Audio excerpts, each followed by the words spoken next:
Okay, e-learning geographers, it's Mr. Majewski, and I am back again. And now we're moving over to ethnic geo terms that you need to know. Now, hey, ethnic geography has really been trimmed down from what it used to be. And so, other than knowing the basics of that first video, you really need to know these terms, these concepts. And as long as you have these concepts down and you can master these concepts on these next few slides, we're good with ethnicity. And we can really move over to ethnic cleansing and then be done. All right? Okay. So I'm going to go through a series of terms, and I'm going to try to describe them as best as I can. Now, you can watch the video if you'd like, or you can just go through these terms on your own. But some of these are confusing because in the United States, we have a tendency to confuse these concepts, all right? So you've heard of some of these terms, but maybe not with this definition, so please pay attention. Okay, really focus on the ones that are in red, all right? State. A state's another word for a country. Please note capital S, right? Capital S state is another term for a country. All right, so in geography, a state is a country. So the United States is a state. Canada is a state. Mexico is a state. All right, every country in the world, another word for a country is a state. And that makes sense, right? Our chief diplomat is called the Secretary of State. All right, if you're a diplomat for your country, you're known as a statesman. All righty, so a state is a country, and the United States is one of them. Now, within every country, somebody or some group has sovereignty. Sovereignty just means power, decision-making power. Who is making the decisions for that country's government? Whoever that is, that person is sovereign. They have the power. They rule for all intents and purposes. It may be a king that is sovereign. It may be the military. It might be the people, all right? It might be religious leaders that are sovereign. Whoever that is, that person or that group has sovereignty in a country. All right, they're making all the political decisions. And let's face it, each time a government changes or a government leader changes, technically so does sovereignty because it goes to that new person. Next, multi-ethnic state. This is very easy. It's any country in the world that has more than one ethnicity located in it. Pretty much all countries today are multi-ethnic, right? Because of globalization, because of migration, because of technology, people move much more than they did previously. And so as a result, almost every country is multi-ethnic. The United States is definitely multi-ethnic. We've got hundreds/thousands of ethnicities, alrighty, in the United States alone. Now, let's get to a nation, also known as a nationality. Because in the U.S., nation is oftentimes confused with state, but in geography, that's not the case.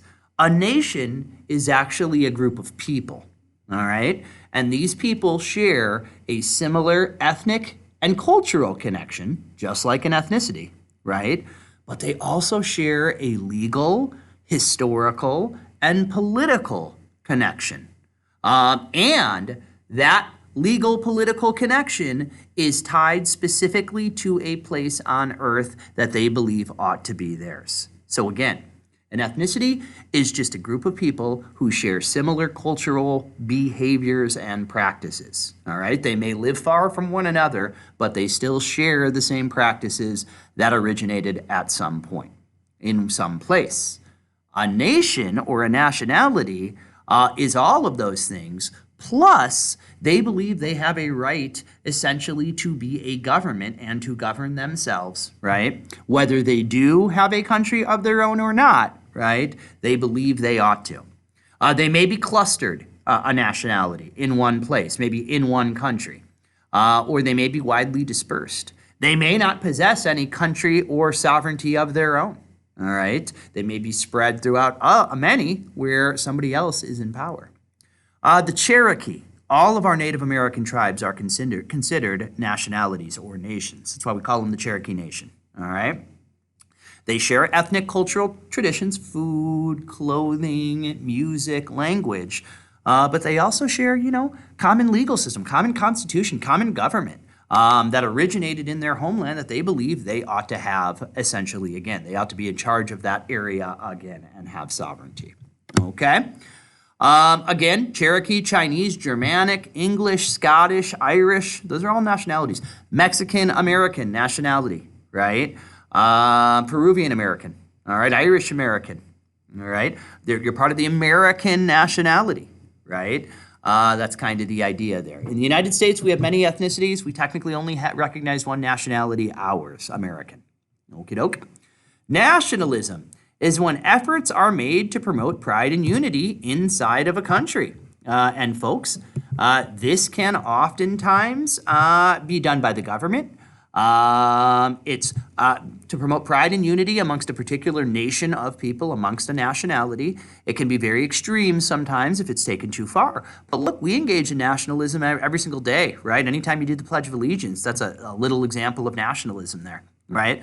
The national anthem is definitely an example of nationalism. The flag, national holidays like the 4th of July, all right, are definitely efforts to promote nationalism in the country as well. President Trump is considered a nationalist by many folks, right? He really tries in his words to promote pride and unity and kind of the superiority of the United States people and system. And that's very nationalist. Now, hey, nationalism can be taken to an extreme sometimes, right? Some dictators have used nationalism to kind of whip their public into a frenzy to target outsiders or minorities in their country. Make sure you know those terms. Nation state. This is easy. A nation state is a country whose territory is occupied exclusively by one nationality. Now, most of Europe, except the United Kingdom and Russia, traditionally have been considered nation states. Asian countries are nation states. United Kingdom and Russia are not, alrighty? They are not nation states. They have many nationalities inside of them. But a lot of some European countries, especially like Iceland, more isolated ones. Iceland's 99% Icelandic, all right? Japan is not a European, obviously, but again, they're about 98% Japanese. There's no specific number, but I generally like to think if you're like 95% or higher with one nationality in your country, you're very likely a nation state. Almost all countries used to be nation states, all right? But in modern times, globalization, ease of movement and transportation, very few countries still maintain a nation state. There's usually more than one nationality that occupies that area. All right, stateless nation. A stateless nation is easy. It's a group, it's a nationality without its own country.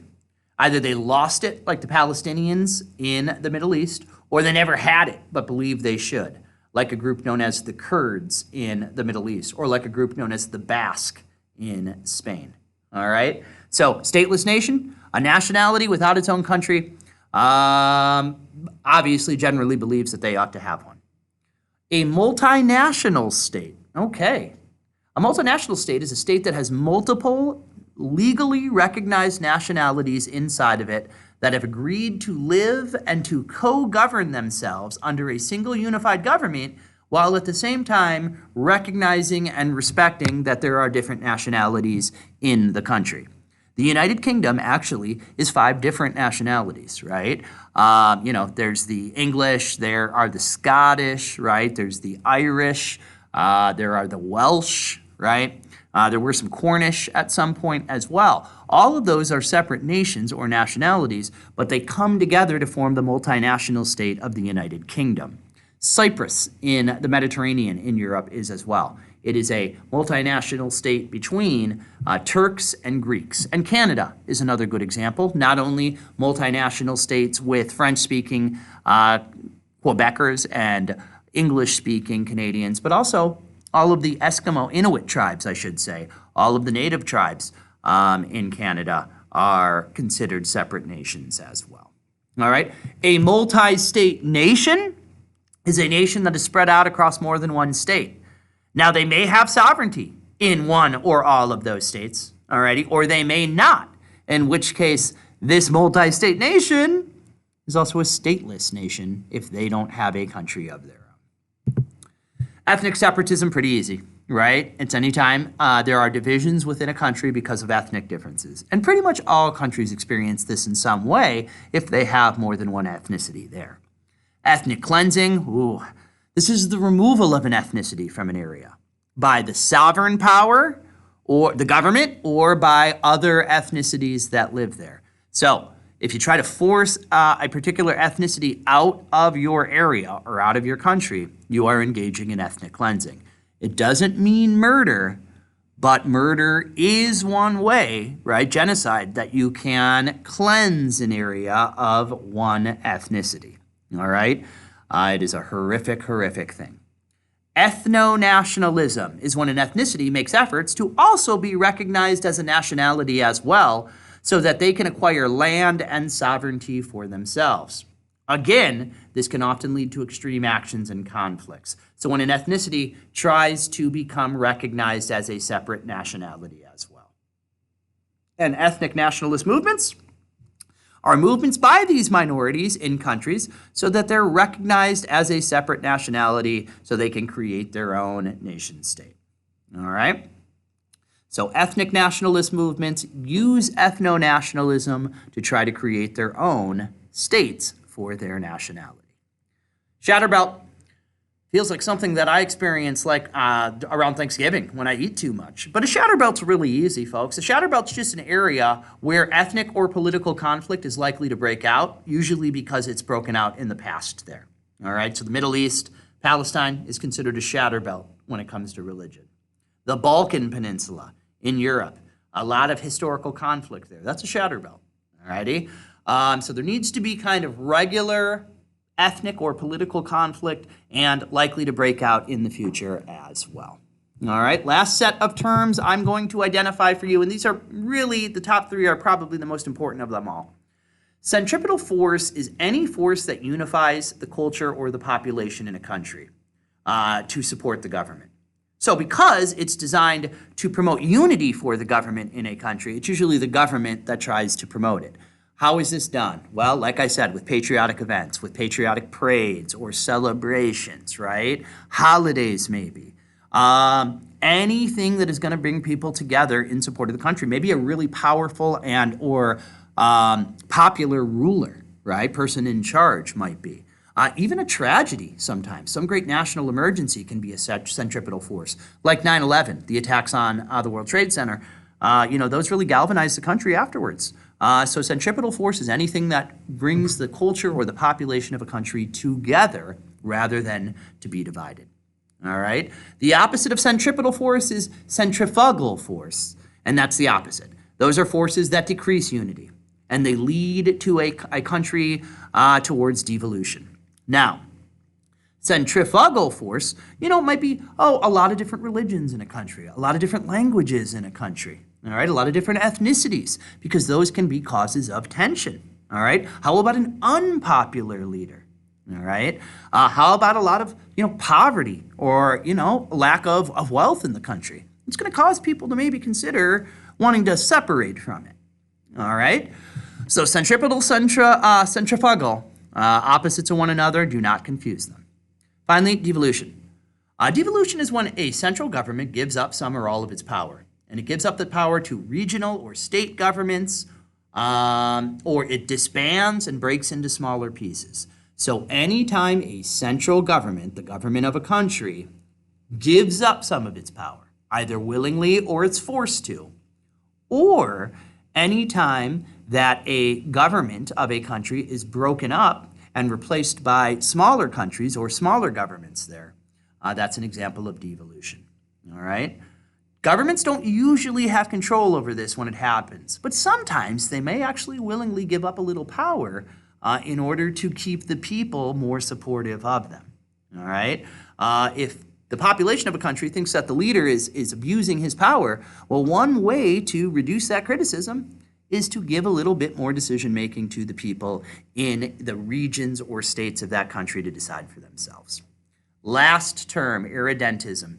Irredentism is simply when a group or a country makes a claim to land that they've previously held, historically, that they've lost, and they feel like they should have again.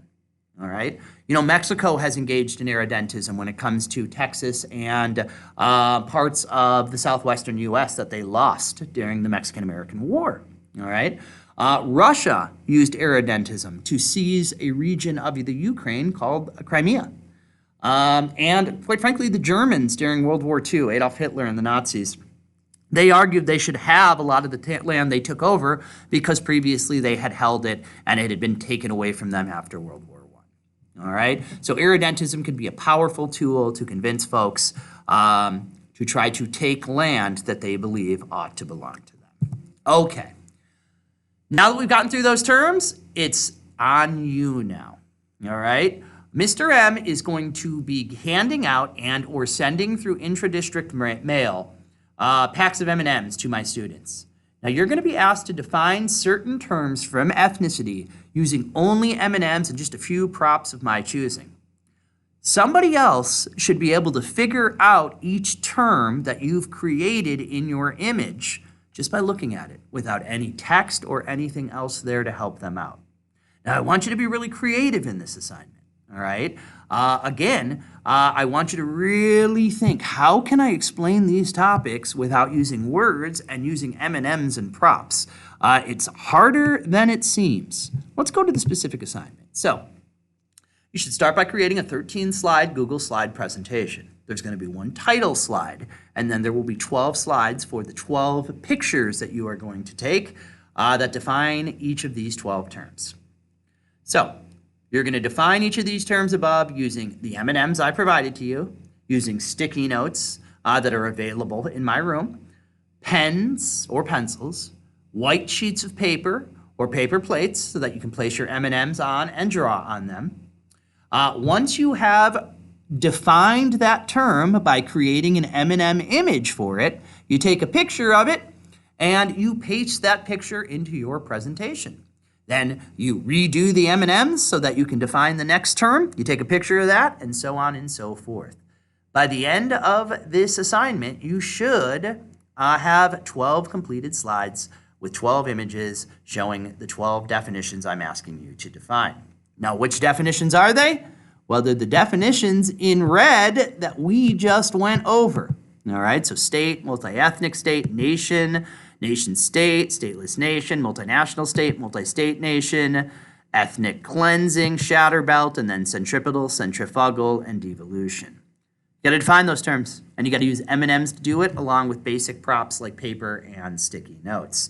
All right, do this on paper so that you can draw on the paper any information that you need the students to know so they can figure out what the term is. Now, on your slide, do not indicate what word is being defined in the image. In fact, no text should be used at all on these slides. When it's completed, again, you're going to email your presentation to me at Majewski_MA, or you can submit it through Schoology. There's an assignment box. Next week, another student is going to be assigned your slides. And their job is going to be to try to figure out what definitions apply to which image. And how they do on that job, on that task, is going to determine your grade on this project. So you want to make the images as clear as possible while still following the rules. All right? Now, Mr. M knows that this might be a little challenging for you, so I've got two things for you. All right? I've got a sample slide assignment that you can go through where I kind of try to explain some of these ideas to you using M&Ms as well. You'll kind of practice you doing that so that you can then create your own version as well. I've also added a couple of samples, and by the way, the link to that is there, and it's available on our Schoology page directly underneath this link. I've also added a couple of samples. This is the image that I just created randomly last night for the vocab word sovereignty. Now, I wouldn't include any of this text in the image if I were one of you, but I wanted to explain it to you. In this image, I have the red M&M on the raised sticky note platform, and you'll notice there is a crown on top of the raised M&M. All right? He's demonstrating a higher status, and citizens are lined up and obedient to him. The circle on the plate represents the outer limits of the national boundary. All right, now I could have simply drawn a circle on this image if I wanted to, or I could have just used a regular sheet of paper and drawn the image, right? So here we have somebody in charge that has sovereignty, right? Without any other information here, right? Would you be able to figure out that that image is describing sovereignty? Let's go to another one. I got the same image here. But now I've added a couple of things, right? I've added a couple of symbols. I've added a flag that has an M for M&M's on there. I've added a "We love M&M's" little kind of flag or sign there as well. All right? So we've got the same image, but now we've got this kind of patriotic flag, right? We've got this person who's either saying or holding a sign that says "We love M&M's," right? And so the image we're looking for here is nationalism.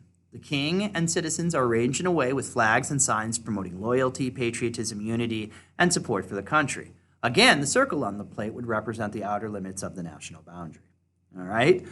So again, just a couple of ideas for you to kind of get your brain working. Now, I kept them easy and crude and rudimentary. I didn't want to give you too many good ideas.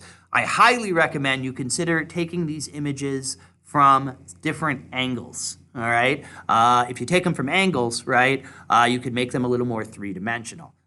Those of you in my class or in AP Gov over, I should say AP Gov class, or in AP Gov over at Anaheim, this assignment is very similar to Gummy Governments, all right, which you've already done. So use that kind of as a model for this assignment too. Any questions? I hope you will let me know. Mr. M signing out here. Let me know if you have any questions through Schoology. All right, folks. Good luck.